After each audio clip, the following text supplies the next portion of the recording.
Voilà, chers amis d'Anglo-Congo, nous sommes aujourd'hui le 14 décembre 2018. Pour certains d'entre vous, vous êtes encore le 13 décembre. Qu'est-ce que je dis? Je vais arranger ça. Je suis encore en 2018. Nous sommes plutôt le 14 décembre 2019. Je ne sais pas qu'est-ce qui m'a pris. 2019, donc je disais, nous sommes revenus pour l'analyse. Toutes mes excuses aux amis d'Anglo-Congo parce que nous étions en déplacement pour des raisons familiales. Et voilà que nous sommes, je suis revenu, je reviens de l'aéroport il y a à peine 1h30. Alors, il y a beaucoup de gens m'ont écrit une box pour avoir notre analyse sur la situation politique actuelle au Congo. Merci beaucoup. Cela a permis pour nous de voir combien nous sommes ensemble et que nous, j'espère que nous rendons service à nos compatriotes. Alors, nous avons un seul titre aujourd'hui. La SADC appelle aux négociations pour la formation d'un gouvernement d'union nationale, bien sûr en RDC. Alors, la tradition veut que je puisse reconnaître les 10 premières personnes qui sont connectées. Il y a Serge Ejiba, il y a alors Demwanga, il y a Mukenge Blaise, il y a Agnès Kassongo Kibungu, il y a Tumba Kolesha et Paul Smith, il y a Pierre Kamoinemoko, il y a Agnès Kassongo Kibungu qui me dit bonsoir. Bonsoir Agnès. Il y a Coco Kachala, il dit bonjour Anglo-Congo, je dis bonjour. Pierre dit bonjour Anglo-Congo, je dis bonjour. René Nyota Radi qui me dit bonsoir, je lui dis aussi bonsoir. Serge qui me dit good morning. Yeah, good morning. But this side, yeah, this side is already morning because it's midnight past. Il y a mon frère Poté Baouli Bofunda qui est déjà branché. Il y a Emery Mayaka. Il y a mon frère Poté Baouli Bofunda qui me dit bonjour Anglo-Congo, je dis bonjour. Il y a Chikala Placide Kangoudia. Il y a Mams la maman qui me dit bonsoir, je dis bonsoir. Il y a Sanika Nyuka. Il y a Essé Tisekedi. Il y a Didier Kanangila. Il y a Joe Kabongo. Il dit monsieur, bonjour monsieur Anglo-Congo, je dis bonjour. Il y a Simeon Béa Chikomena qui me dit welcome back Anglo-Congo, thank you very much. Il y a Paul Smith qui me dit bonjour et bon dimanche Anglo-Congo, je dis bonjour. Michel Ngoïnguindou est branché. Marcel Sadon qui me dit bonsoir, je dis bonsoir. Bonichi Mbigno, il dit salut Anglo-Congo, ravi de vous suivre. Il y a Mokonzi Abatonioso, il dit merci d'être revenu. Alfred Ito, Serge Miguel Bouka, tu nous as manqué, bonne année, merci beaucoup, bonne année à toi aussi. Je vous ai aussi manqué. Lors de Mwanga et dit hello Anglo-Congo, we missed your analysis, stay blessed. Thank you, I'm back and we are going to have more, I promise. Emmanuel Mwene Lukole, on ne voit pas l'image. Non, Emmanuel, ceux qui sont les amis d'Anglo-Congo savent, ce n'est pas formé l'image. Il y a Roger Massamba. Bonsoir Roger. Il y a Francky Kaninda, il y a Paul Pati Kabamba, Francky qui me dit bonsoir. Et Mabo Sawa Sawa. Bonjour mon frère, bonjour Simon Kabou Oscar Mutombo Sosa. Gali, ambassadeur, bonsoir Anglo-Congo. Toponi Congo dit bonjour papa Anglo-Congo. Roger Kambale, où sont les images? Non, je ne fais pas la formule image. Je fais seulement l'analyse, c'est la formule radio. C'est un peu comme la radio. Desmond Kanstutu, Kazaliji Lumbala et puis Franck Kabouli. Waouh! Je ne sais pas si cette liste, elle continue et à la fin, il y a déjà Lisette, Lisa Monguidou, il y a Michini Mitch, il y a Bruno, Bienvenue Boula, il y a Oscar, il y a Dego Tingling, Lisette. Bonsoir Lisette, bon dimanche à toi aussi, Admiral Benza. Alors il faut que j'arrête Degol Djunga et puis Guy Katende. Merci, j'étais un peu. Et puis il y a, non, la dernière personne c'est Bijou Lubo Yatsika qui me dit Bonjour Anglo Congo, bonjour. J'ai été très long parce que, bien sûr, j'étais absent. Donc, je tenais à ce que je cite tout le monde. Voilà. Donc, il y a la SADC qui lance un appel aux négociations. Je viens de suivre tout à l'heure la ministre des Affaires étrangères de l'Afrique du Sud, Madame Sizulu Lindiwe. Elle a fait une déclaration devant la presse et puis on lui a posé des questions sur la crise, j'allais dire, appelons ça comme ça, post-électorale en RDC. Alors, quelques brèves. On signale des théories dans le Bandundu, notamment aux alentours surtout dans la ville de Kikwit, des tueries à caractère, j'allais dire, communautaire. Il y aurait des morts, des originaires kassaïens qui sont établis là-bas. C'est très malheureux, c'est des choses à dénoncer. Nous sommes une nation. On ne doit pas continuer à tuer des gens sur base de leur appartenance ethnique, religieuse, et j'en passe, tout simplement parce qu'ils sont, ils sont originaires d'un leader, ils sont tous originaires avec un leader politique d'une province, parce qu'il y a des gens qui sont, par exemple, du Kasaï, il faut les dire, qui ne sont pas forcément des gens de l'UDPS. C'est très, très malheureux et c'est des choses à dénoncer. Nous espérons que les organisations des droits de l'homme vont dénoncer cela et il faut qu'il y ait une enquête parce qu'on ne doit pas faire des choses qui vont dans le sens de la balkanisation et en même temps, on prétend combattre cette même balkanisation. C'est très dangereux parce que ça peut aussi se faire donc il pourrait y avoir des représailles, voulais-je dire, et ça c'est très dangereux pour la stabilité du pays. Alors ceux qui me suivent, ils savent que en dehors de l'analyse, j'ai recommandé aux gens de prier pour notre pays, pour qu'il y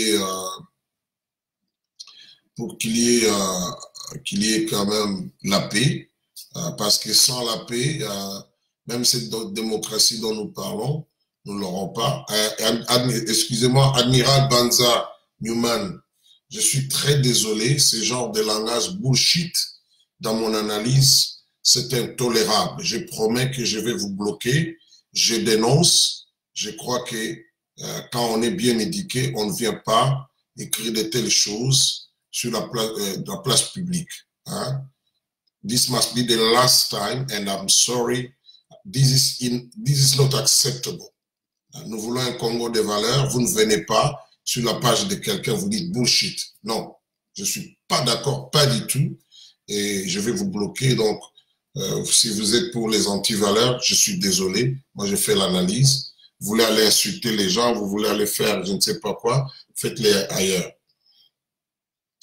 Alors, j'étais en train de dire que nous dénonçons cela et nous appelons, nous aussi, au calme, tous les Congolais, et pour que finalement la paix règne dans notre pays, en attendant que les litiges sur le résultat des élections, les contestations, M. Fayoulou, nous devons l'encourager, le féliciter pour avoir introduit un recours au niveau de la Cour constitutionnelle. C'est la voie à suivre, ça se passe comme ça dans un pays démocratique, donc c'est quelque chose de bien. Et voilà, donc ça va aller dans ce sens-là. Alors tout de suite, toujours dans le même esprit, je vais vous lire cet article de Radio Kapi qui rapporte les propos de messieurs Kyungu Akumwanza, qui est un cadre influent, très influent de la Mouka, et c'est très intéressant, ça peut déjà donner l'idée où est-ce que nous allons. Alors, le titre « Élection de Félix Tshisekedi Kyungu appelle le peuple au calme et d'attendre l'arrêt de la Cour constitutionnelle ». Gabriel Kyungu, coordonnateur de la coalition Lamuka, dans les Grands Katanga, appelle le peuple au calme après la publication des résultats de l'élection présidentielle et d'attendre les arrêts de la Cour constitutionnelle saisie par la coalition Lamuka, il a lancé cet appel samedi 12 janvier à Lubumbashi devant ses partisans. Donc c'était hier. Il a, au cours de cette rencontre, invité toute la population à éviter toute velléité d'affrontement intercommunautaire. Pour lui, seule la Cour constitutionnelle est l'instance compétente pour trancher les litiges lui soumis par sa famille politique. Il appelle ainsi toute l'opposition politique à privilégier la paix. Il voudrait aussi que tout se fasse en fonction de l'intérêt général de la population. On allait, et ici je le cite, on allait tout droit vers l'affrontement entre communautés chez nous au Katanga. Il fallait tout de suite stopper cela parce que ça serait un non-sens. C'est ce que j'ai fait parce que nous ne pouvons pas nous permettre en ce moment-ci de troubler la quiétude, surtout de provoquer des affrontements intercommunautaires. Ça serait vraiment suicidaire pour nous dès l'opposition. Fin des citations. Il demande aux opposants d'être des artisans de la paix. Nous ne pouvons pas accepter que les gens cherchent à profiter de l'occasion pour s'aimer les désarrois, pour faire souffrir encore le peuple qui a trop souffert. Eh bien, je prêche que seules les instances compétentes peuvent trouver les justes milieux, rendre justice dans les cadres du litige en place, mais cela doit se faire pacifiquement parce que le peuple a trop souffert. Qu'on laisse les instances compétentes s'occuper de cette affaire, mais tout devra se faire en fonction de l'intérêt général de notre population, recommandent les coordonnateurs de Lamuka dans les grands Katanga. Voilà. Donc là, un message, je vais dire sage, un message d'apaisement, et c'est très important parce qu'il y a des gens, des votes en guerre, qui croient qu'ils vont régler les choses par la violence, alors que ça peut conduire à l'explosion du pays, à une situation beaucoup plus catastrophique. Alors, je disais que je venais de suivre plutôt madame Lindy Osizulu. Bref, l'idée, et il y a un communiqué de la SADC, l'idée c'est qu'on forme un gouvernement d'union nationale et ils ont dit que ces genres de gouvernements, ces genres de solutions, donc d'arrangements, ont déjà donné leurs fruits, notamment en Afrique du Sud et au Zimbabwe et au Kenya. Et c'est ce qu'on appelle power sharing, donc le partage du pouvoir. Voilà.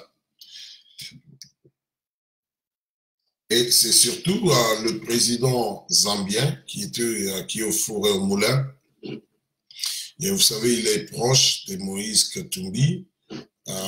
Vous savez aussi, les évêques, à un moment donné, l'avaient vu, en sa qualité d'abord de président d'un pays qui est voisin à la RDC, mais aussi en sa qualité de responsable de l'organe qui est en charge la défense, la paix dans la SADC. Alors, parlons-en de cette solution. Et pourquoi d'abord? Tout simplement parce que, vous le savez, nous les disions, ça m'étonne que les gens s'étonnent qu'il y ait contestation. Nous les disions que quelle que soit la personne qui sera proclamée vainqueur de cette élection, il y aura contestation et tout le monde s'est préparé à la contestation. Je dis bien, tout le monde s'est préparé à la contestation. Et c'est ce qui est arrivé. Donc, nos analyses et prédictions étaient correctes.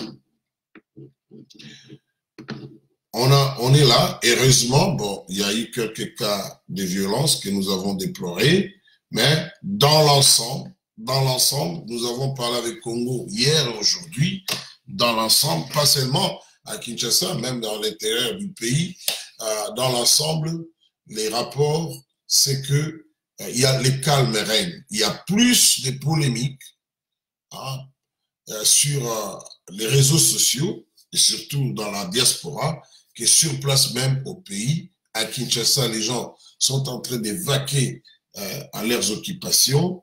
Apparemment, pour les Kinois, c'est déjà fait. Il y a eu élection. Maintenant, il y a M. Fayoulou, qui est le candidat de la Mouka, qui a introduit un recours au niveau de la Cour constitutionnelle parce qu'il conteste les résultats. Alors, la Cour constitutionnelle fera son travail, elle va prononcer un arrêt, certainement, et on verra comment les choses vont continuer. Mais si vous voulez mon point de vue par rapport à ce que je connais, surtout comment la SADC, c'est une organisation que je connais très bien, je connais même des gens qui travaillent là-bas. La SADC, la solution prônée par la SADC, c'est un peu l'équivalent de ce qui s'était passé au Zimbabwe. Hein, c'était, si je ne me trompe pas, je crois que c'était en 2008 ou 2009, il y avait eu élection, monsieur Fetchwangirai, personnel, et le vieux Robert Mugabe avait signé un accord de ce qu'on appelle power sharing, et suite à cet accord, ils avaient mis en place un gouvernement d'union nationale, le temps qu'ils puissent préparer des élections dans l'avenir. Alors, c'est Thabo Mbeki d'ailleurs qui était les brokers, les facilitateurs de cet arrangement. Et suite à cet arrangement, un gouvernement d'union nationale disait, j'étais mis en place. Voilà, donc le pays s'était relancé et le pays avait évité de justesse à l'instabilité. L'autre exemple le plus récent, c'était au Kenya, pas lors des dernières élections, mais les autres précédentes. Monsieur Raila Odinga et monsieur le président actuel du Kenya, Uhuru Kenyatta, avaient aussi signé un accord suite à des élections qui étaient contestées. Il y avait une crise électorale, il y avait même des tueries. Souvenez-vous, M. Uhuru avait été accusé à la Cour pénale internationale. Par la suite, il y a eu des arrangements et on avait signé des accords. Qu'est-ce que j'ai dit? Uhuru, à l'époque, il n'était pas encore président. C'était Kibaki. Et Raila Odinga était devenu le premier ministre. Et voilà donc comment les choses s'étaient passées au Kenya. Alors, ceci étant dit, en tenant compte des propos de Kyungu Akumwanza, comme vous le savez, il est très, très, très proche de M. Moïse Katumbi. On peut prendre déjà la température de ce qui se passe. Donc, nous nous acheminons déjà, il y a déjà des pourparlers qui ont commencé, c'est-à-dire le président Edgar Lungu a contacté par téléphone le président Félix Tshisekedi.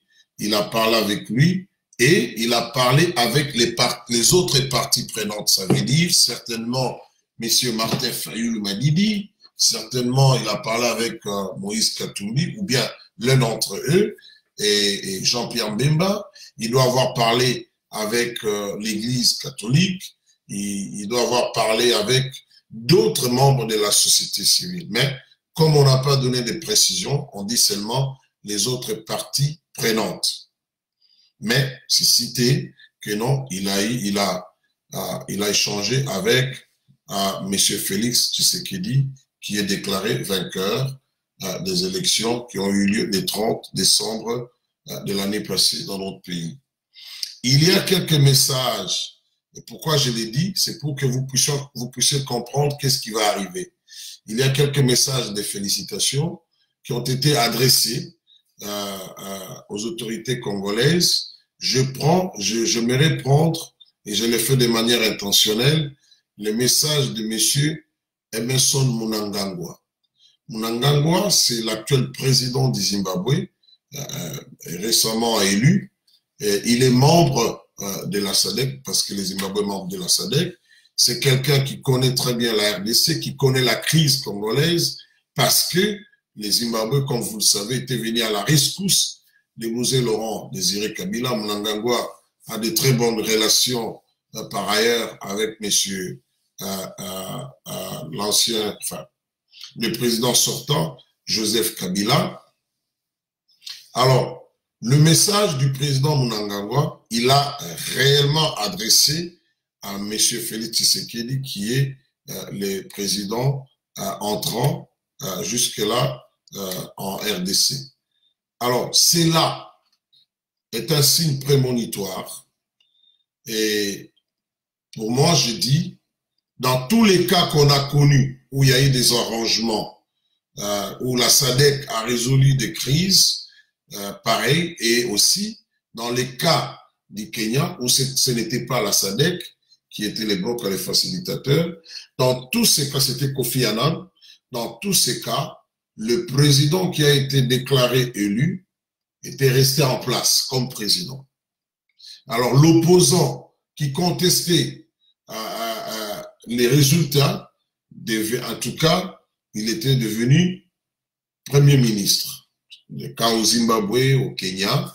Et donc déjà, M. Mnangagwa, qui n'a pas attendu que la Cour constitutionnelle déclare de manière définitive M. Félix Tshisekedi comme président de la RDC, son message auprès de M. Félix Tshisekedi, lui qui est président d'un État membre de la SADC, pour moi, c'est clair qu'au niveau de la SADC, on peut arranger que les gens entrent dans le gouvernement, tout ça, mais le président élu, je ne crois pas qu'on va remettre en cause les résultats de telle sorte que l'on puisse dire non, ce n'est plus lui, c'est quelqu'un d'autre. Je l'ai dit d'autant plus que même ce que la CENCO, par exemple, la CENCO n'a pas de preuves suffisantes pour le dire, pour prouver qu'il y a eu fraude en faveur de tel ou tel autre. Pourquoi? Parce que au niveau des conseils de sécurité, la CENCO a dit que les résultats qu'ils ont ne sont pas conformes. Les résultats publiés ne sont pas conformes à leurs résultats. Mais dans leur méthode, c'est-à-dire ils ont seulement eu des résultats, d'après leurs propres propos, de 7000 bureaux. Sur l'ensemble des 90 000 bureaux, bon, je ne sais pas, avec la suppression d'autres bureaux, on en était à combien, mais en tout cas, 7000 bureaux. Et par la suite, ils ont fait des projections. Donc, pour moi, je vais dire que la CENCO n'a qu'une infime partie des résultats, encore que, on doit se poser la question comment la CENCO a procédé, les résultats qu'ils ont reçus des 7000 bureaux, c'est dans quelle province, dans quelle circonscription électorale, hein, et quels sont les moyens qu'ils ont utilisés pour avoir ces résultats. Donc, ça, c'est une question qui doit être clarifiée du côté de la CENCO. Donc, la CENCO n'a pas suffisamment, je dis bien, alors elle est de preuves, de loin, elle n'en a pas suffisamment pour faire balancer la décision dans un sens comme dans un autre. Et en disant cela, je ne dis pas que la CENCO est pour Martin Fayulu et pour Félix Tshisekedi ou qui d'autre. La CENCO n'a pas donné de nom du vainqueur à qui que ce soit, d'après leurs propres propos. Mais il y a des gens qui disent, par exemple, Human Rights Watch, M. Roth avait dit qu'il avait obtenu des résultats de la CENCO à travers des diplomates. Quand il donne les résultats, il parlait de 46% quelque chose, mais M. Fayulu lui-même parle de plus de 60%. Alors, on se pose la question, où se trouve la vérité entre 46 et 60%? Parce que ça serait quand même étonnant que la CENCO ait donné les résultats aux diplomates et que M. Fayulu ne soit pas au courant, parce que lui avait demandé dans son discours que la CENCO publie le nom du vrai vainqueur et l'autre l'ONG. Alors, mais pourquoi les chiffres avancés? Il y a un grand écart entre 60%, plus de 60% et 46%. Donc, déjà là, il y a un problème, mais un fait, il y a contestation, et nous l'avions dit que les élections, les processus électoraux étaient chaotiques, et qu'il y aura contestation et que les gens, toutes les parties prenantes, donc Cash, Lamouka, FCC, chaque partie prenante s'est préparée à la contestation. Ça, c'est un fait et nous sommes très contents en tant qu'Anglo-Congo que cela s'est réalisé exactement comme nous l'avons prédit sur base de l'analyse que nous avons fait en tenant compte des éléments qui étaient les nôtres. Maintenant, nous connaissons notre classe politique. Avec cette proposition de la formation du gouvernement d'union nationale, je peux vous dire que nous risquons de vivre des déchirements au niveau de certaines plateformes, des divisions. Pourquoi? Parce que maintenant, là, il s'agit là de la course pour entrer dans le gouvernement. En fait, nous rentrons dans la formule, si vous voulez, peut-être pas exactement 1+4. Et c'est des choses parfois qui créent des problèmes parce que qui va être ministre, qui ne le sera pas, en fonction de quoi, hein, en fonction de quoi, est-ce que ça sera fait en fonction des résultats obtenus aux élections, ou bien, je ne sais pas quels les paramètres qui seront utilisés, ou bien ça sera fait en fonction de la capacité de lobbying de chaque parti, parce que généralement dans ce genre de choses, c'est surtout les partis, les gens rentrent un peu dans leur parti pour voir comment ils peuvent être dans le gouvernement. Et c'est là où je dois dire que ce soit du côté de Lamouka, que ce soit du côté des Cash, que ce soit du côté des FCC, nous risquons de vivre des divisions et de nouvelles alliances. Parce qu'on ne saura pas prendre tout le monde dans les gouvernements et en plus, on ne pourra pas satisfaire tout le monde de la même manière. C'est-à-dire, il y aura des gens qui auront des ministères beaucoup plus importants et d'autres qui auront des ministères, moi j'appelle ça importants, mais pas aussi stratégiques. Donc, tout va se négocier en fonction des lobbying ou bien en fonction des résultats. Alors, voyons voir comment les choses vont se passer parce que avec cette formule de formation du gouvernement d'union nationale, je me dis aussi à FCC, qui a un grand nombre, qui a aligné beaucoup de candidats à tous les niveaux, risque aussi de connaître des sérieux problèmes, d'autant plus que, mon avis, sur base des éléments que j'ai, peut-être je ne dirai pas tout, il y a des gens qui continuent à croire que Joseph Kabila, et même en Occident, c'est très malheureux, certains analystes, ils continuent à croire que Joseph Kabila est toujours très influent sur la scène politique congolaise et qui serait toujours le président derrière les rideaux. Ben, j'ai dit, bon, il faut laisser aux gens de penser comme ils veulent. Peut-être qu'ils ont raison, mais à mon humble avis, Joseph Kabila, politiquement, en tant que chef de l'État, ça n'existe plus. Ce n'est plus une réalité. Ce n'est plus une réalité. Hein, ce n'est plus une réalité. Donc, là où Joseph Kabila a réussi, pour être direct avec vous, il a réussi un grand coup d'obtenir des garanties auprès des Américains. Je vous dis ici toute la vérité, vous êtes mes compatriotes. Il y avait déjà ceux qui me suivent, je l'avais dit une fois, qu'il était en train de négocier secrètement avec les Américains pour obtenir des garanties. On lui avait donné des garanties, mais il en voulait plus. Et les pourparlers étaient engagés, hein, et les Américains étaient impliqués. Il y a même un analyste français qui l'a dit, il dit, en dessous, les Américains ont joué un grand rôle. Ils ont joué un grand rôle. Donc, on l'a poussé à quitter le pouvoir, mais en même temps, on n'a pas voulu qu'il soit très vulnérable, on n'a pas voulu faire ça de manière à ce que les gens se rendent compte que c'est fini complètement, parce qu'on est en train de privilégier l'unité, je dis l'unité et la stabilité du pays. Vous n'avez qu'à lire les communiqués de la SADC. la SADC dit que ces genres d'arrangements ont préservé l'unité et la stabilité de pays tels que le Kenya, le Zimbabwe et l'Afrique du Sud. Donc, la stabilité et l'unité, c'est plus primordial que les résultats des élections. C'est ça la vérité. Hein?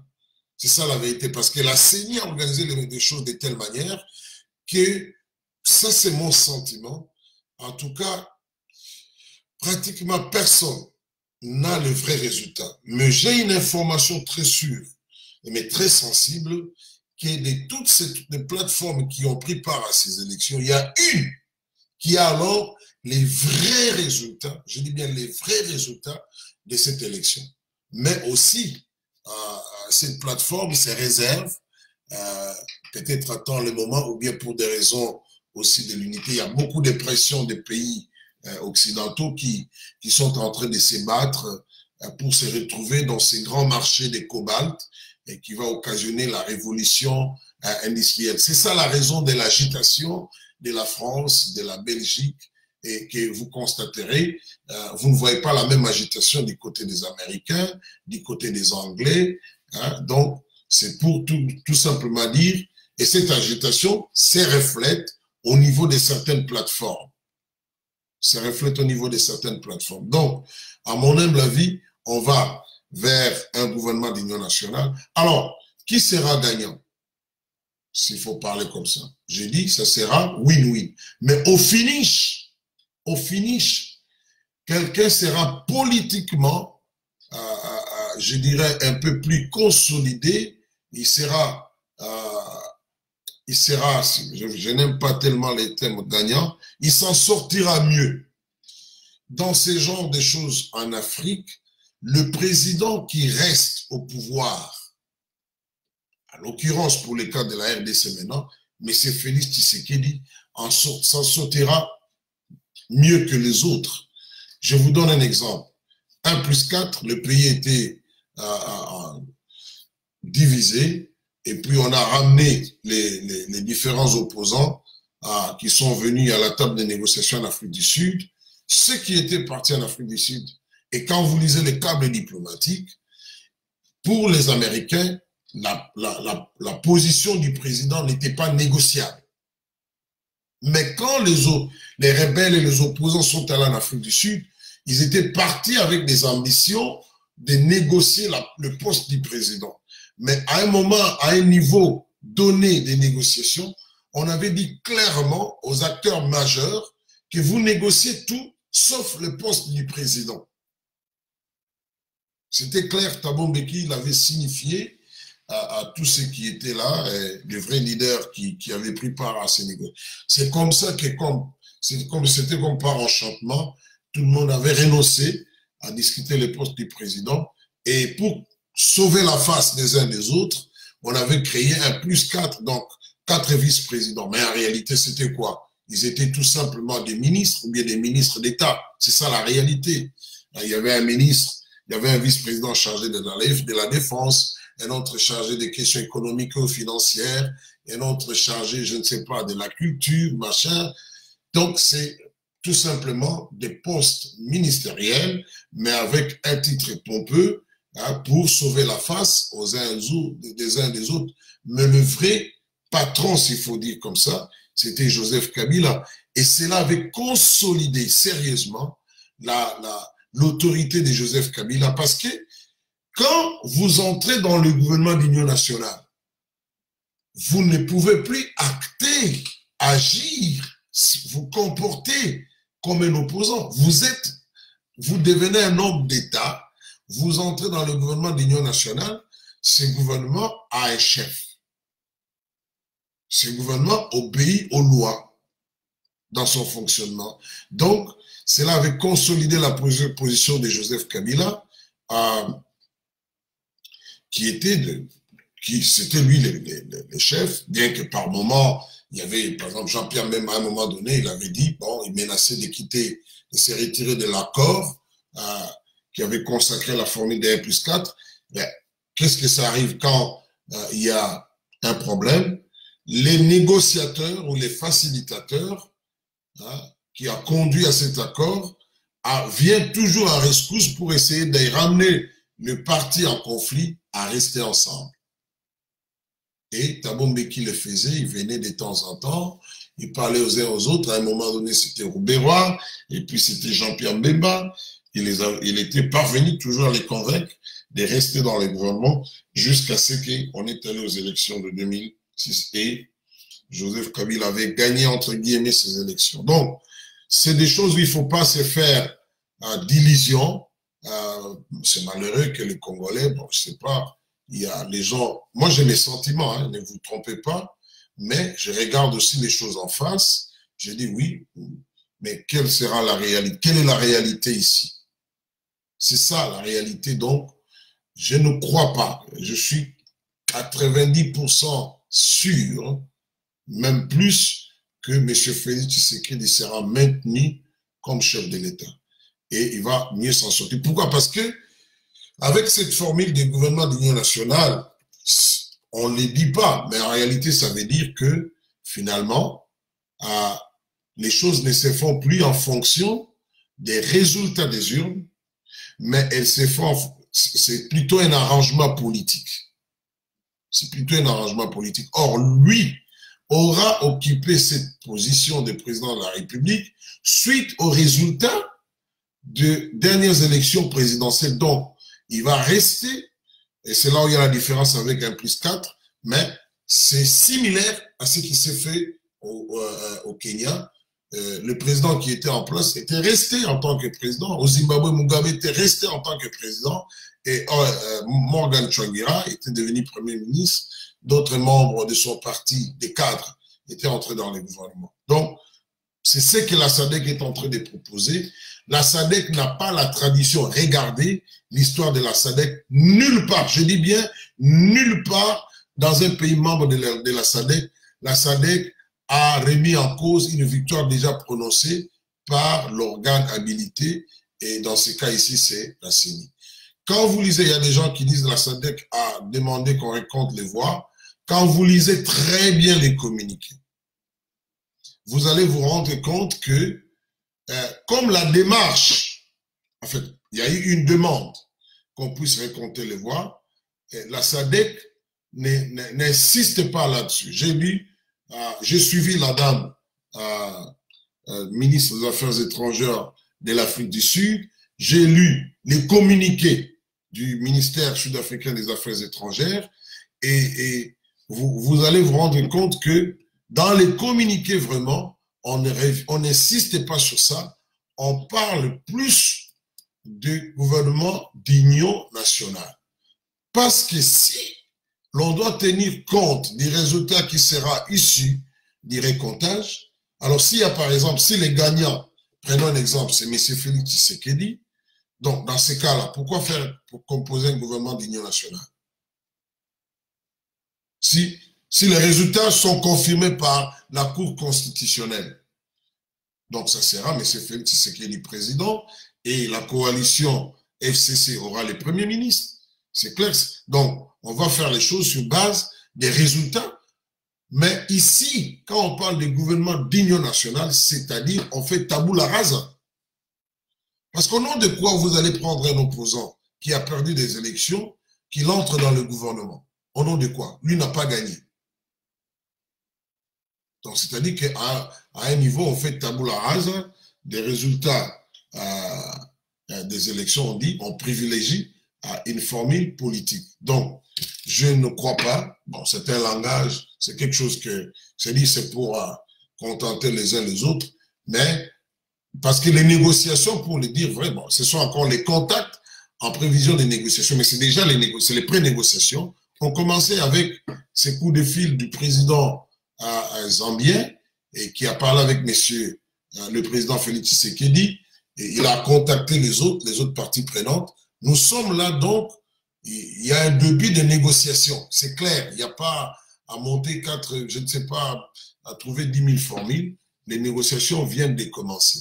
Et généralement, quand il y a une négociation comme ça, souvent, je dis généralement, l'opposition en sort beaucoup plus divisée, en sort toujours divisée, parce que, bon, pour les cas de la Mouka, vous savez, ce n'est pas un corps cohérent il y a un problème de leadership qui n'est pas clair là-dedans. Et c'est ici que, je crois, nous verrons qui est le vrai leader de la Mouka, et les autres certainement vont dire que non, ben voilà, nous voulons constituer notre groupe. Voilà, donc c'est ce que je vais dire. Je pense que c'est l'essentiel de mon analyse. Pour résumer, je dis, si on va dans la formule annoncée par la SADC, des négociations qui ont déjà commencé, cela veut dire que les parties prenantes ont accepté, parce que quand vous analysez les propos de M. Kungwa Kumwanza, qui est un des meilleurs élus du Congo et qui a une base réelle au Katanga, qui est un membre influent de la Mouka, mais surtout de l'ensemble, cela me fait dire que M. Moïse Katumbi, il l'a fait certainement avec l'accord de M. Moïse Katumbi, je l'ai trouvé beaucoup plus conciliant, donc ils sont en train de se battre pour participer au gouvernement. Alors, comment ça va se jouer? M. Martin Fayulu, quelle sera sa place? Est-ce qu'on va aux négociations en tenant compte des voix qu'il a obtenues?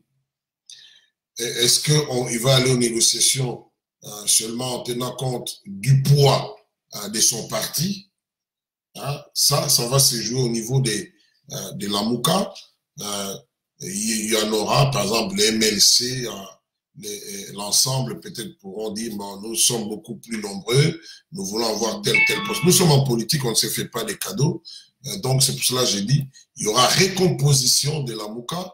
Et je ne sais pas, je ne prédis rien, mais si M. Félix Tshisekedi veut plutôt déstabiliser ses amis d'hier de l'opposition, il pourra débaucher certaines personnes. Hein.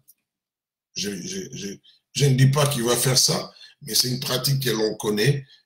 Il pourra, quand je dis débaucher, il ne s'agit pas forcément de corrompre, mais il y aura certainement des gens qui vont dire, bon, peut-être dans les cadres de ma plateforme, je ne vais pas me retrouver, alors je fais allégeance au cash. Et parce que ça va arranger cash que les autres plateformes s'affaiblissent, donc on pourra vivre de telles choses. N'oubliez pas, donc du côté de cash, on a Vital Kamerhe, qui, si ils avaient obtenu la majorité à l'Assemblée nationale, devrait être le Premier ministre, le futur Premier ministre. Ce n'est plus le cas, il faut le dire, parce que Cash n'a pas obtenu la majorité. Alors, il y a des gens qui confondent les regroupements politiques et les partis politiques. Si on considère strictement les partis politiques, le PPRD vient en tête, donc par rapport au nombre de députés, l'IDPS, je crois, vient deuxième, et donc voilà. Mais maintenant, quand on prend des grands ensembles, c'est là où KMA, plutôt FCC, a beaucoup plus de députés. Mais, et là aussi, il faut s'attendre à des migrations à gauche et à droite, donc des gens qui peuvent quitter les FCC, ça c'est pas exclu, hein, peuvent quitter les FCC et se retrouver de l'autre côté, c'est toujours ça. Alors, je vous laisse que vous puissiez poser des questions, il y en a des gens qui ont posé.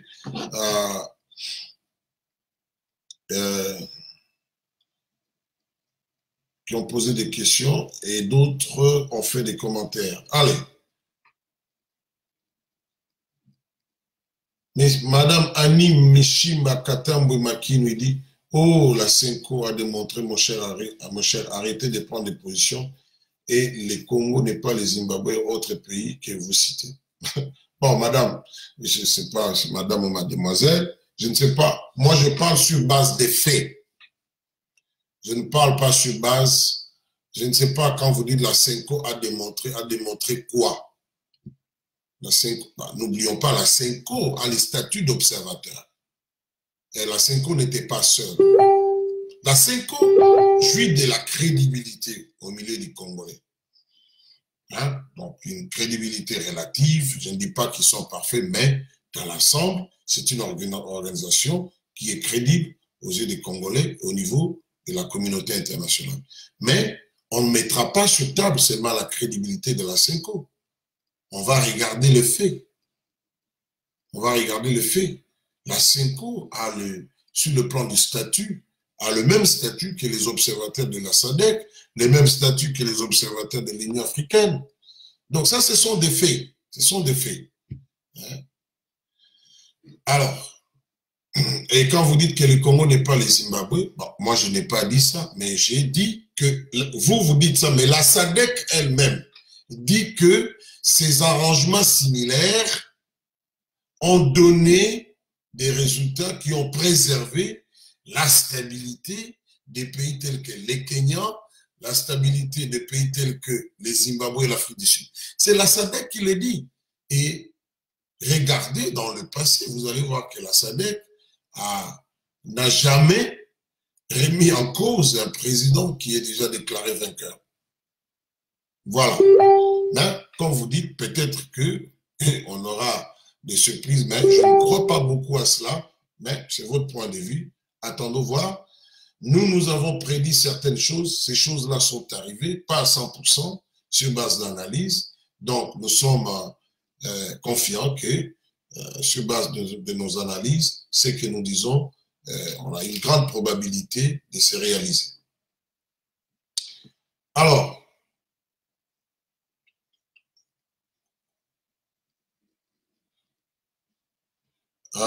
il y a Dedem Kakani qui dit « Quid du pouvoir du nouveau président avec un gouvernement de large union nationale? Kamere en serait-il le premier ministre ?» Pas forcément Kamere, son poste n'est pas garanti. Là, ça fera l'objet des négociations.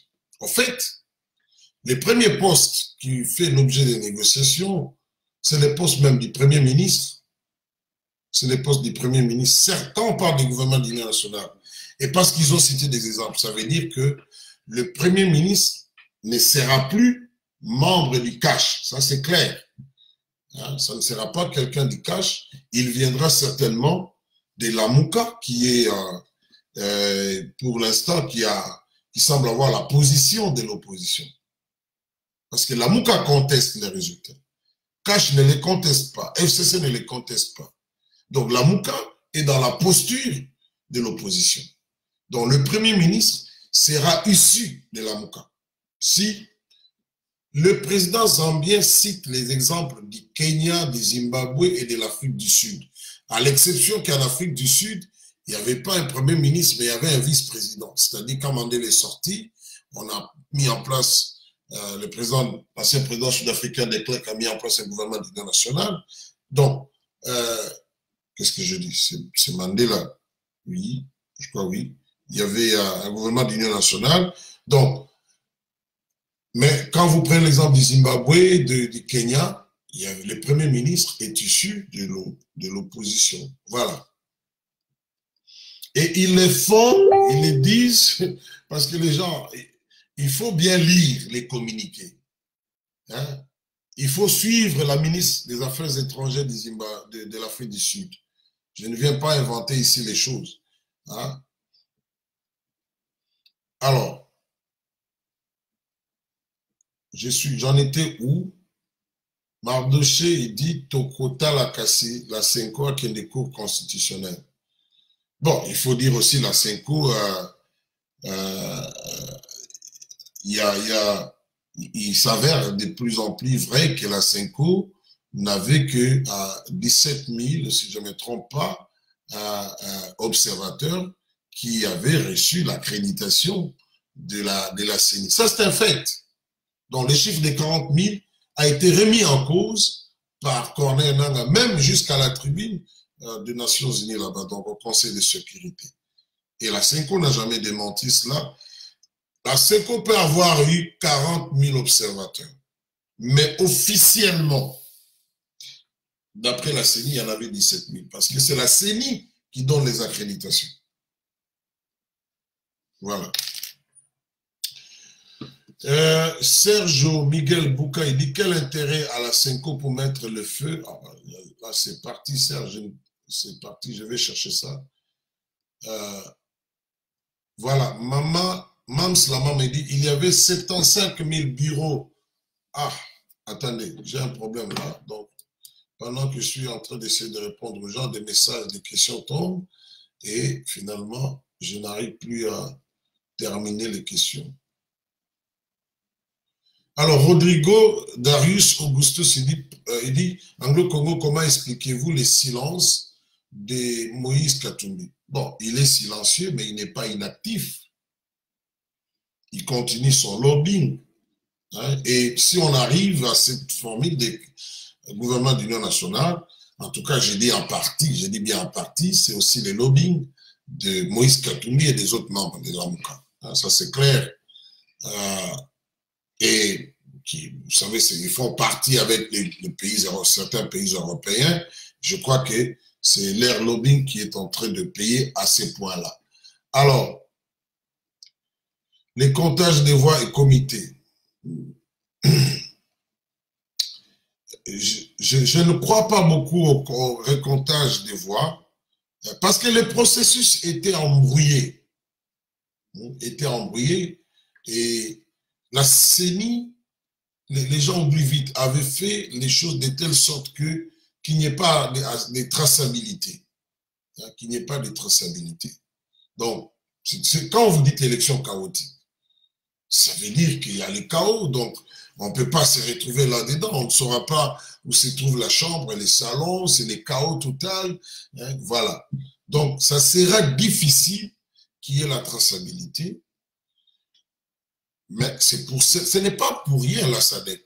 Je ne vais pas donner une information ici, mais ce n'est pas pour rien que la SADC dit « mettons en place un gouvernement d'union nationale ». Parce que la SADC a eu des observateurs là-bas. La SADC, les pays membres de la SADC ont des ambassadeurs au Congo. Quand on dit qu'on a remis, je ne dis pas que c'est vrai, mais si c'était vrai, qu'on a remis, que la CENCO avait remis les noms du vainqueur aux diplomates, mais ceux dont je suis sûr, les diplomates avaient reçu les rapports de la CENCO. Parmi ces diplomates, il y a des pays de la SADC. L'ambassadeur sud-africain au Congo, l'ambassadeur de l'Angola, de la Zambie. Donc, en dehors de tout ce que nous pouvons dire, ils sont informés par leurs diplomates qui sont sur le terrain. Ils sont informés, donc ils sont au courant de ce qu'il y a réellement. Et je me dis, à ce point, certainement, les pays membres de la SADC ont compris que la traçabilité ne sera pas facile à obtenir. C'est pour cela qu'ils disent, bon, pour qu'il y ait la paix et la stabilité, un gouvernement d'union nationale, ce qui veut dire en termes clairs, simples, partage des pouvoirs. Voilà. C'est-à-dire, il y aura un premier ministre qui sera ici, comme je l'ai dit, de l'AMUCA, avec, je ne sais pas, des ministres. Voilà, c'est ce que ça veut dire.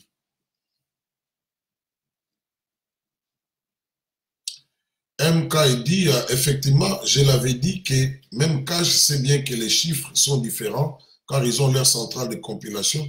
Mais pour contourner le piège de Kabila qui pensait même que Cash va revendiquer les chiffres pour avoir la raison d'annuler les élections qui restent au pouvoir, mais Cash essaie de contrôler, tu voudrais dire de contourner ces pièges. Bon. Il y a aussi cet effort, hein, il y a cet effort qui est fait de la part tant des Cash que de l'AMUCA. Et c'est là où je dis, il est fort possible que Cash et l'AMUCA aient la même position sur une question.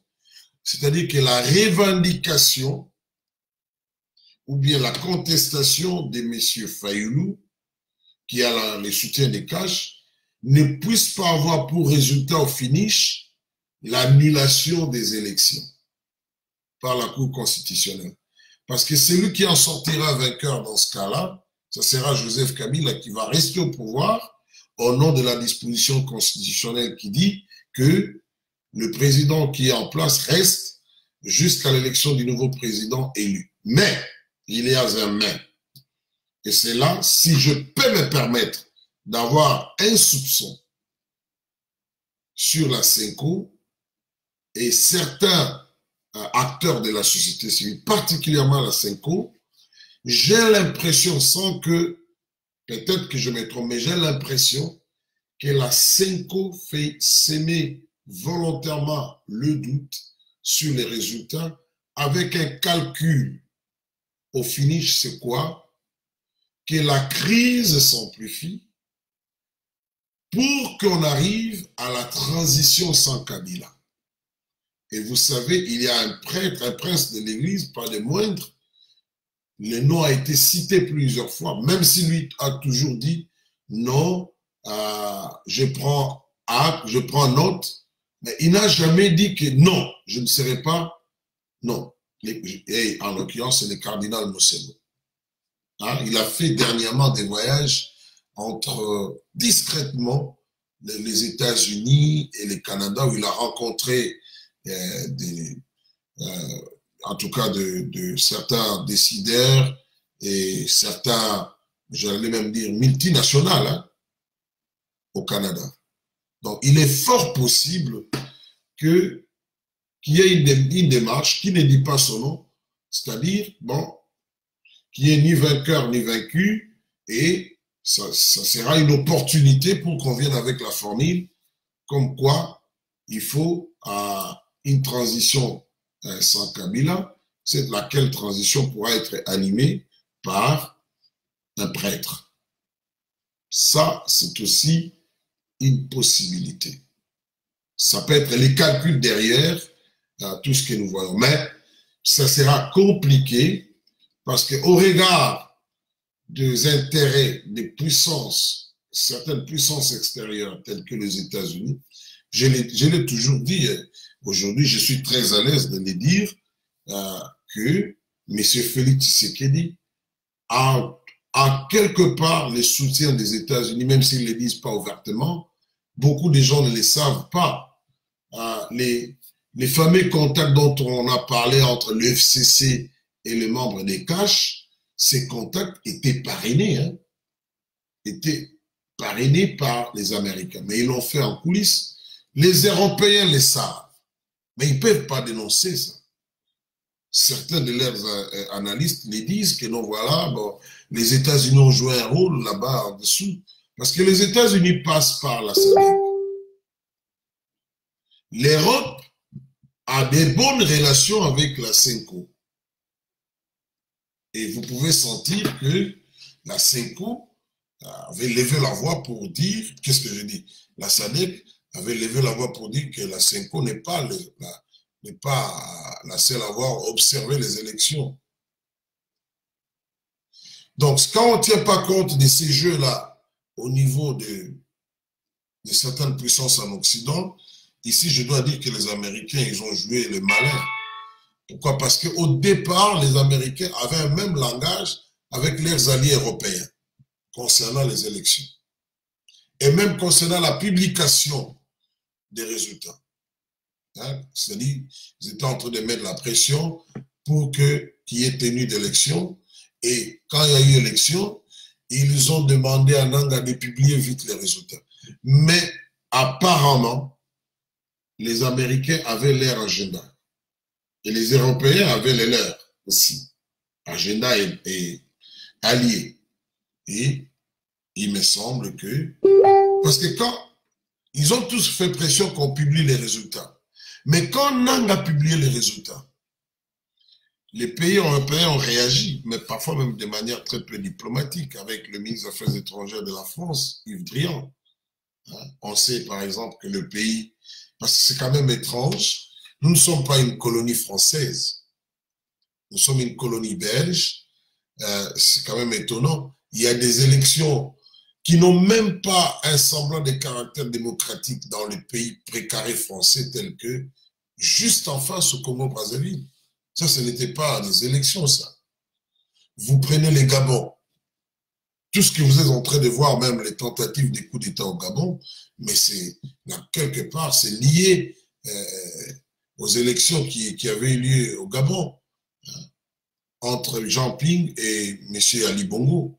Vous prenez des pays tels que le Tchad, mais ce n'est pas des élections, ça. Le Cameroun, où le président Paul Biya a été élu, hein, mais la France n'a jamais fait autant de pression. Mais pourquoi? Mais tout simplement parce que, comme je l'ai dit, il y a les rendez-vous du cobalt. Pour le cas de la France avait déjà signé certains accords avec le gouvernement congolais pour l'exploitation du pétrole. Les sites sont connus. Et bien, il me semble que les Américains ont obtenu gain de cause. Ils se sont démarqués de ses alliés sur ces dossiers. Et ils ont rapproché, je dis bien les mots, ils ont amené M. Félix Tshisekedi et Joseph Kabila à faire qui est, comment dirais-je, qui est un transfert de pouvoir. Parce que c'était ça ce qu'ils disaient, transfert pacifique de pouvoir. Et quand vous lisez leur... D'abord, ils ont tardé à publier les communiqués. Quand vous lisez leurs communiqués, nulle part ils parlent des comptages. Ils parlent des clarifications sur le voix, mais ils ne parlent pas des récomptages. C'est très important. C'est très subtil, mais c'est très important. Et je sais d'une source très sûre aux USA que pour les Américains l'ont dit. Malheureusement, je n'étais pas ici, je ne pouvais pas faire l'analyse. Que non, ils n'envisagent pas l'organisation d'autres élections. Donc, c'est pour cela que j'ai dit l'affaire de l'annulation pour que Joseph Kabila, je n'y crois pas. Parce qu'ils ont fait pression pour que Joseph Kabila s'en aille. Et je ne crois pas à ce qui va sortir de la Cour constitutionnelle va changer, va amener à ce que M. Félix Tshisekedi ne soit plus président. Je ne crois pas. Suivez, analysez bien les propos de Kingo Akumanzi. Analysez bien les propos de Kingo Akumanzi. Et même des gens plutôt de la SADC. Alors, voilà.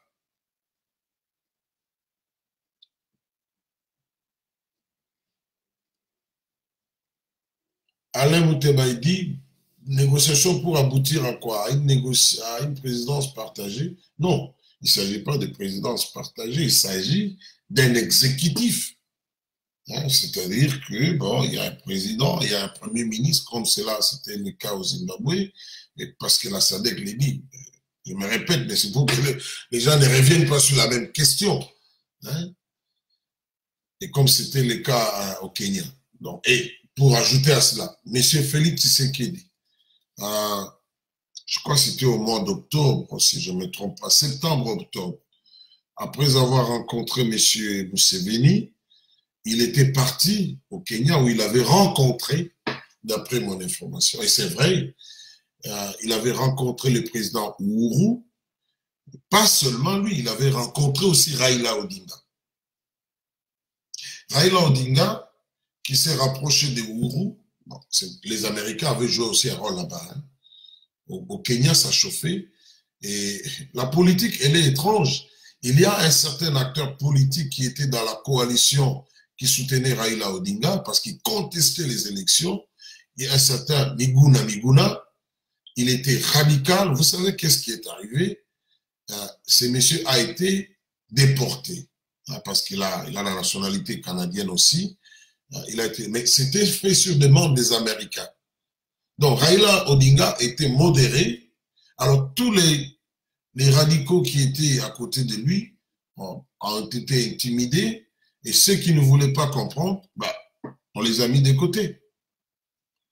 Aujourd'hui, Raila Odinga occupe une position au niveau de l'Union africaine, dans ce qui concerne la résolution des conflits, des histoires de paix, après qu'il est allé à la surprise générale. Parce que quand on a chassé Miguna du Kenya, Raila Odinga, à la surprise générale, on l'a vu au State House, donc au palais présidentiel du Kenya, et il s'est serré la main avec Uhuru. Et d'ailleurs, il n'y a pas longtemps, à l'anniversaire de Raila Odinga, le président Kenya était venu, ils ont partagé les gâteaux. Ça, c'était la formule des Américains. Je dis donc ces rapprochements. Et c'est ce qu'ils ont fait au Congo. C'est pour préserver la paix, pour permettre à la RDC, enfin, à la RDC de se stabiliser, mais cette stabilisation, c'est pour leur permettre qu'ils viennent investir, qu'ils viennent qu'ils gagnent les marchés de cobalt. Voilà. Donc, et ça, maintenant, avec ce qui vient de dire, ça donne un sens au contact de M. Félix Tshisekedi au Kenya. C'est mes informations qui sont vraies, que je connais. Alors, qui d'autre? Marcel Sessamboui dit, est-ce que Félix Tshisekedi aura la liberté, tu veux dire, ou bien l'autorité sur l'armée? Je crois que oui, mais je sais qu'en disant cela, beaucoup de gens ne croient pas. Et écoutez, comment se font ces choses? Monsieur Joseph Kabila a commis des crimes, il n'y a rien à faire, hein? Il a commis des crimes et c'est gens. Ces dossiers que l'on a clos provisoirement sur les crimes, au nom de l'immunité, ces dossiers constituent aussi un moyen de chantage. Ce n'est pas pour rien qu'ils demandaient des garanties. On va certainement l'amener à ne pas gêner le président qui est en place, sinon. Mais Jean-Pierre Mbemba l'a tenté après les élections de 2007. Vous savez ce qui est arrivé. On est allé chercher un vieux dossier de Centrafrique pour le mettre en prison. Non. M. Joseph Kabila, je crois qu'il va rester. Mais cela ne se fera pas, je ne dis pas, il ne faut pas être naïf, ça ne se fera pas très vite. Il a fait 17 ans au pouvoir.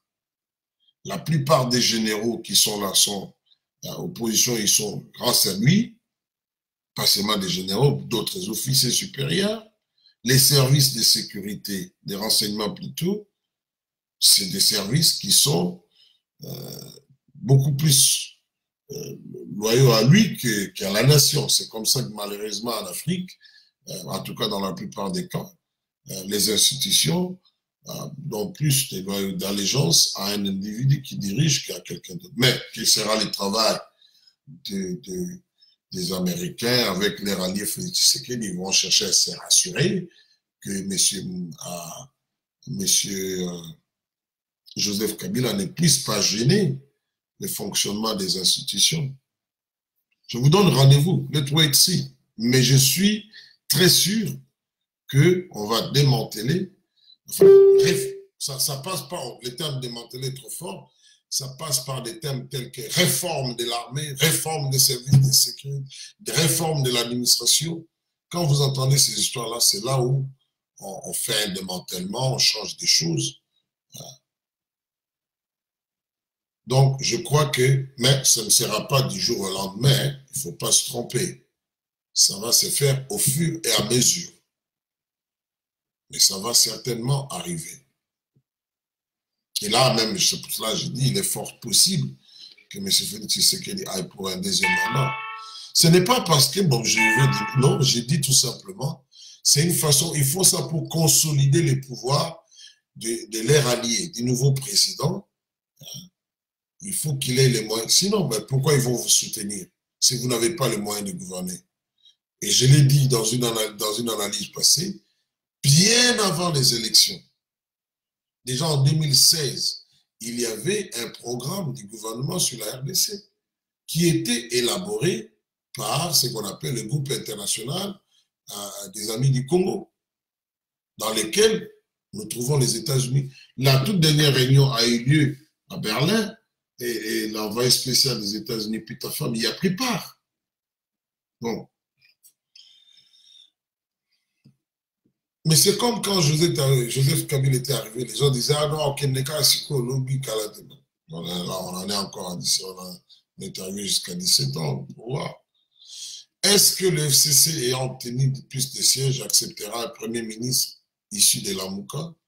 Non, mais je dis, dans les cadres de négociation, il n'y aura plus cette histoire de résultats. Le seul résultat qui va rester préservé ici, résultat opposition, ce sera la position du président de la République. Donc, les restes, c'est négociable. Les restes, c'est négociable. Ça peut être que le Premier ministre sera de l'IFCC, mais même là, il ne faut pas être naïf. Hein?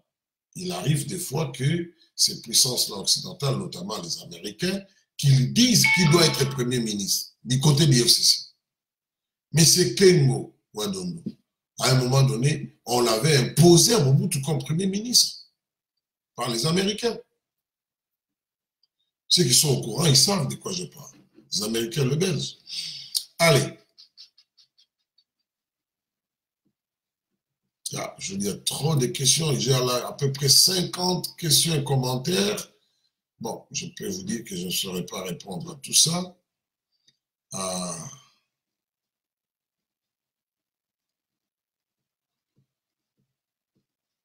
Martin, non, attends, Kevin Lagrande m'a dit, s'il y a une tricherie, c'est que la CENI sont bien allés pour se défendre des bazar, bazobaté. Bon, je crois, et je n'encourage pas ça. Enfin, c'est quelque chose qu'il faut condamner. Ils n'ont pas bien organisé les élections. Ça, il faut le dire. Le président nomme un informateur pour identifier la nouvelle majorité pour une durée de 30 jours renouvelable une fois. C'est après échec de cette mission qu'on peut faire allusion au gouvernement d'Union nationale, s'il vous plaît. Donc, ici, je parle dans le cadre de ce que la SADC vient de proposer. La SADC dit bien que le président Zambia, au nom de la SADC, a pris contact, pris langue avec M. Félix Tshisekedi et les parties prenantes, les autres parties prenantes. Donc, bon, il y a des... Enfin, je ne veux pas répondre à des questions qu'on ne m'a pas posées dans le cadre de cette émission. Il y a Jean Bosco Tendegdi, Union nationale est un moindre mal, c'est plus pour pacifier la nation, une sorte de transition, mais je la vois mal mettre en œuvre un programme sociétal de décollage. Ah, vous avez peut-être raison, on va voir comment ça va aller. Sur le plan d'un programme, oui, peut-être. Alors, Serge Ngoï dit, si Cash forme une coalition avec les FCC, ça sera un regroupement politique des FCC et des PCNC. Dans ce cas, le Premier ministre pourra être caméré parce qu'il appartient à ces regroupements politiques. Ah oui, tu as raison. Merci d'ailleurs d'avoir soulevé ça. C'est pertinent. S'il y a une telle coalition, alors Vital, dans le cadre de cette coalition, pourra être Premier ministre, mais cela n'est pas une possibilité qui lui est réservée de manière exclusive. Ça pourra aussi être quelqu'un d'IFCC. Voilà. Mais avec ces négociations prônées, entamées par la SADC, tout ça, ce scénario ne sera plus possible. Hein, si la formule de la SADC aboutit.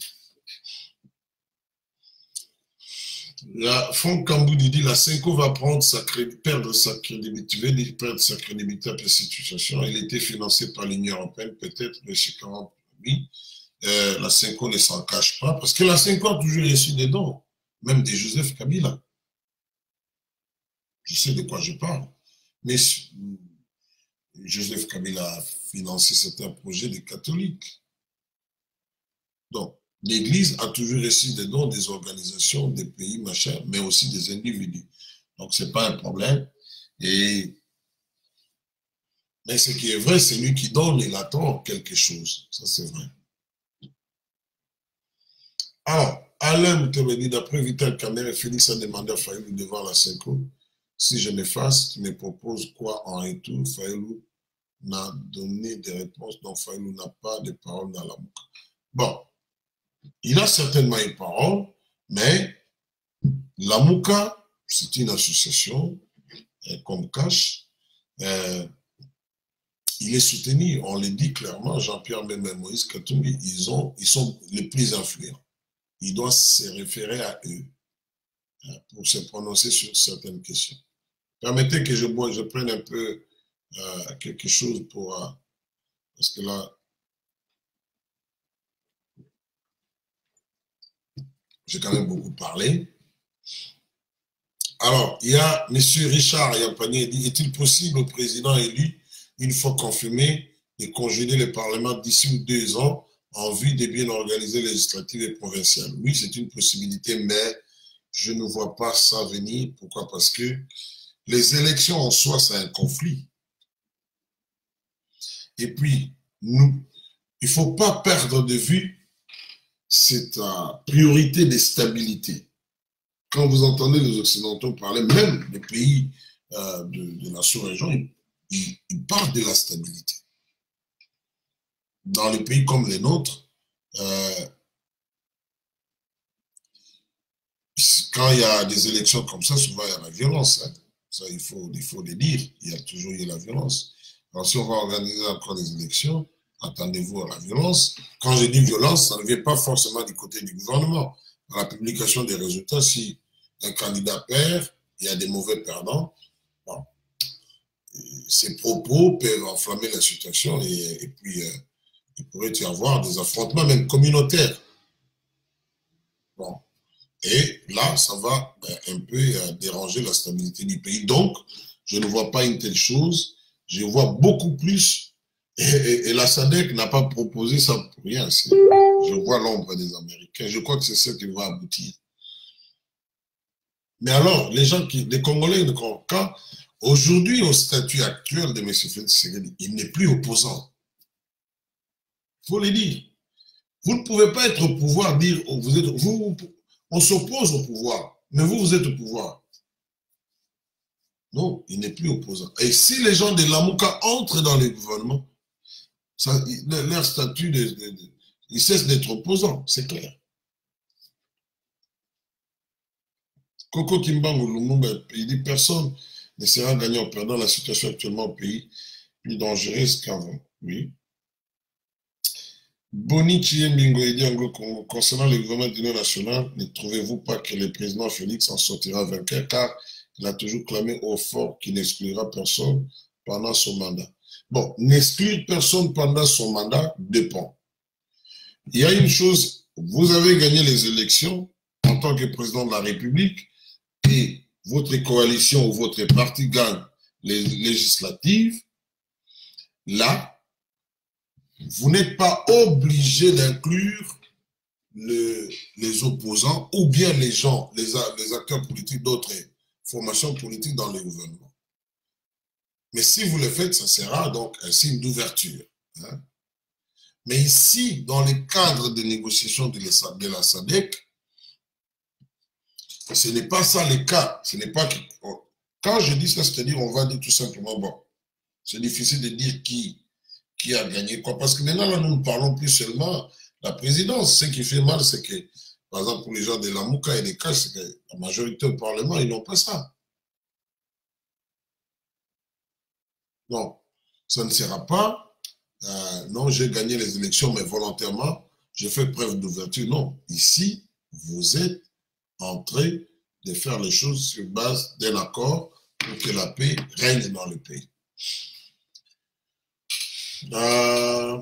Lisa, maman Lisa, elle dit Nazala qui n'a raison papa au Congo, na lobaka yango tango que Félix Tshisekedi aza mutu américain. Bon, mutu américain, moi je parle d'alliance. Bon, chaque acteur avait des appuis à l'extérieur. Et puis quand nous disons américain, là il faut distinguer. La Mouka a des soutiens aussi aux États-Unis au niveau par exemple des Open Society avec George Soros. Aux États-Unis, il y a beaucoup de groupes. La Mouka a des soutiens venant de là. Bon. Mais, ce qui est vrai, ici, nous voulons parler du gouvernement américain qui avait son pion. Enfin, son allié, si vous voulez nous parler des pions. Allez. Yvon MK, la France et la Belgique regrettent leur argent investi et perdre les marchés alors que les USA contrôlent maintenant tout par Félix.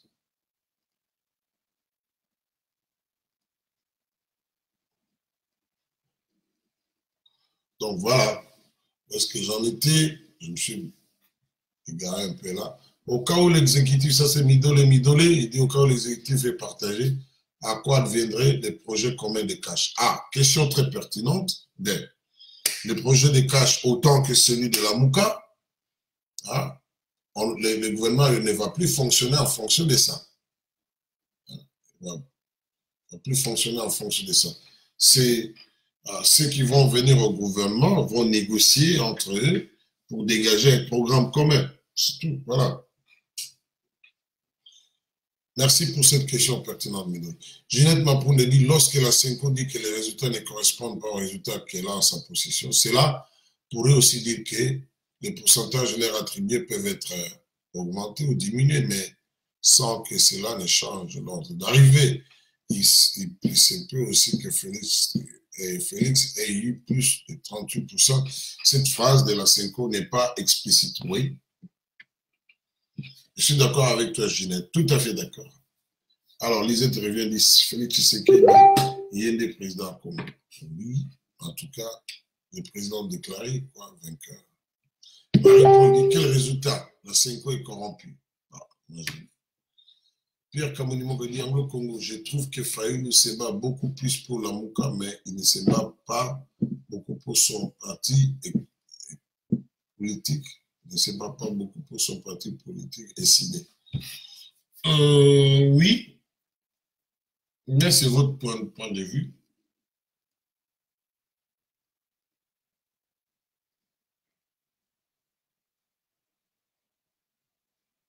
Alors, je suis là un peu déphasé parce que quelqu'un m'envoie quelque chose inbox. Dedem Kadidi, en nous projetant au-delà du 22 janvier, Félix Président, pouvez-vous nous dresser les microcosmes politiques du pays? Quel nom pourrions-nous voir une projection de votre part? Ce gouvernement appliquerait quel programme? Serait-ce aussi un moyen pour le président Félix de garder la main? J'ai dit en ce qui concerne les programmes. Le président de la République bat campagne, il est élu sur base d'un programme. Mais pour appliquer ces programmes, il doit absolument avoir la majorité au Parlement. Ce n'est pas le cas aujourd'hui. À moins qu'il y ait alliance entre Cash et la Mouka, de manière formelle, en ce moment-là. Donc, le Premier ministre pourra être issu de Cash ou bien de FCC qui va appliquer totalement le programme du président de la République. Notre constitution est une constitution qui laisse la possibilité à la cohabitation.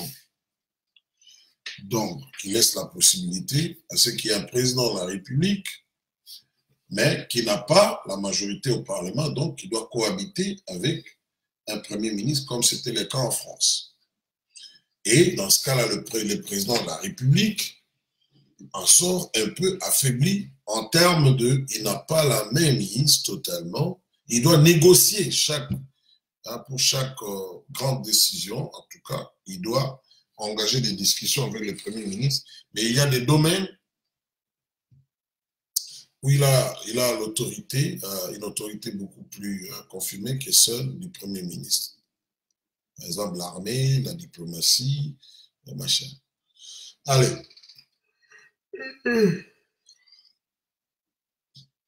Qu'est-ce que moi j'ai écrit? Mon Inamala me dit c'est le 14 janvier 2019 et non 24 décembre. Oh, you are right. C'est pas possible. Merci, mon frère. Je ne sais pas pourquoi je suis encore en décembre, moi. D'abord, avant ça, j'avais mis 2018. Qu'est-ce qui se passe? Allez, 2018, va-t'en. Merci beaucoup. Merci. Personne n'a vu cela. Il n'y a que mon frère, Moninga Malam. Voilà, il a prouvé qu'il est Moninga Malam. Allez, John Kaloubi, Yvonne, quand la France, la Belgique réunit leur argent investi, bon, je vais limiter un peu.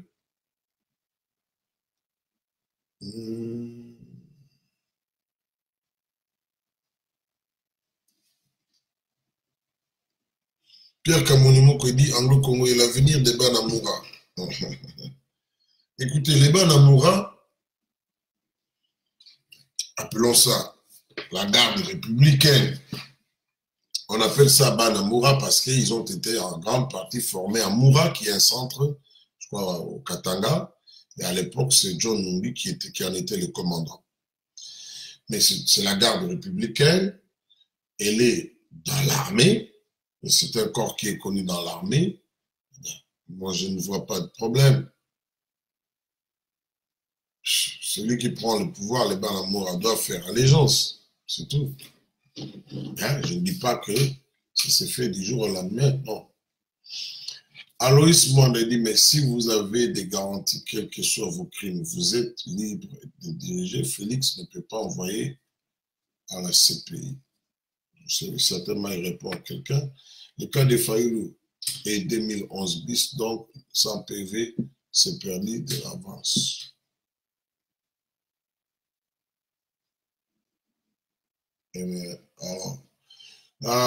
Jeannette Capi dit, papa, comme vous avez bien dit, le prêtre qui a un agenda caché et qui veut une transition sans Kabila, c'est Monseigneur Mossène. J'ai dit que ça peut être faux, mais sur base de certains éléments, je me dis que c'est quelque chose qu'il faut envisager. Bernard Badi Bangakamere a déclaré qu'il est prêt à céder sa place à d'autres opposants pour faire la paix, mais Fayoulou fait sourd d'oreille. Pourquoi? Non, je crois qu'il fait monter les enchères. Hein.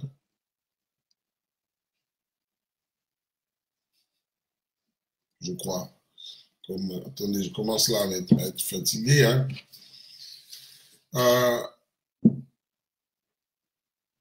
Valentin Oscar Moutouni dit, si longtemps que Katumbi est derrière Mafa, la cour ne sera jamais en sa faveur.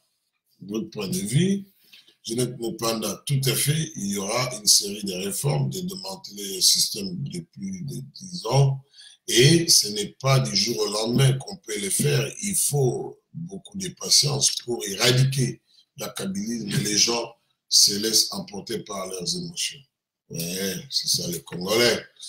John Kaloubi dit, pourquoi la Senko s'est contredit Cholet parle de 40 000 observateurs et Outebi confirme ce que Seigneur avait 17 000 observateurs. Bon, très bonne question. Je ne saurais pas tout lire. Malheureusement, je dois arrêter. Vraiment, il faut que j'arrête parce que là, je commence. Il est maintenant 2h11 chez moi. Donc, I have to stop this. Je reviens d'un très long voyage. Je suis très fatigué. Papa Anglo Congo, pourquoi les évêques ont reçu des smartphones? Non, moi, je n'ai pas entendu que les évêques ont reçu des smartphones. Il n'y a pas de base à cela. Ce n'est pas vrai. À moins qu'il y ait une autre information.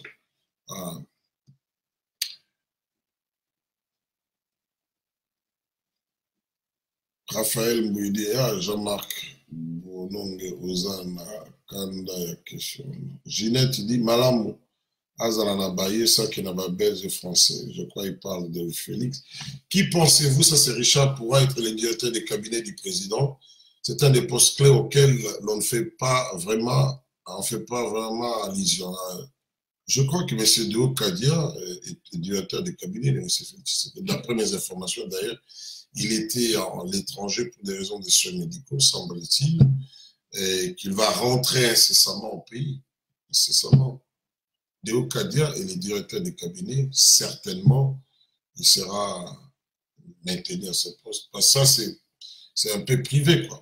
Ça relève du pouvoir discrétionnaire du chef de l'État, tout comme des ministres. Un ministre, on ne lui impose pas un chef de cabinet. Mardoché répondit que c'est Deo Kadia, oui. Quand Kabila fait des dons à la Senko dans l'argent du gouvernement pays ou sa propre poche, bon, il peut le faire en tant que président de la République. C'est surtout à ce titre qu'il le faisait. Tozo Bongama Kozonga Olobini ni Papa Anglo Congo. Ah, Bozonga, c'est bien. Allez vous battre. Allez participer à la reconstruction du pays. C'est bien, Bozonga, c'est bien. Moi, je n'ai pas de problème. Rodrigo Darius Auguste Pressanteni, Anglo-Congo, on voit plus la présence des F. Bazaïb, on voit plus la présence des F. Bazaïb ou des Kassik d'ensemble. Est-il un signe que les négociations sont en cours? En tout cas, le président zambien a dit qu'il a parlé avec le président Félix Tshisekedi et il a parlé avec les autres parties prenantes, donc cela veut dire la Mouka et les autres. Donc, voilà, pour moi, j'ai dit, nous sommes là en train de ce qu'on peut appeler les pré-négociations. Donc, elles ont déjà commencé. Est-ce que Félix a cotique la Kabila ministère et la défense d'injustice? Cotique la Kabila. Bon, Kabila n'est pas, comment dirais-je, il a une plateforme. Est-ce qu'au nom de cette plateforme, va-t-il entrer dans le gouvernement? La plateforme qui est la majorité, je crois. Mais attention, je m'aurais dit que cette histoire des gouvernements d'union nationale, c'est-à-dire des négociations, ça peut être aussi la stratégie des Américains pour saper hein, la majorité de la plateforme des Kabyles au Parlement. Allez, non, je dois arrêter. I'm sorry, je m'excuse beaucoup. C'est moi, le coq qui dit Anglo-Congo, peux-tu dire aux Congolais le pourquoi le silence de pour Kagame et de Museveni? Bon, il n'y a pas que Kagame et Museveni, l'Angola n'a rien dit. L'Angola n'a rien dit, le Sud-Soudan n'a rien dit. Les Burundi non plus, la Tanzanie, n'en parlons même pas. Donc, attendons voir quand on va publier les résultats définitifs. Merci beaucoup, vous étiez nombreux. Allez, je vous laisse. Passez un bon dimanche en famille. God bless you, que Dieu vous bénisse. Bye.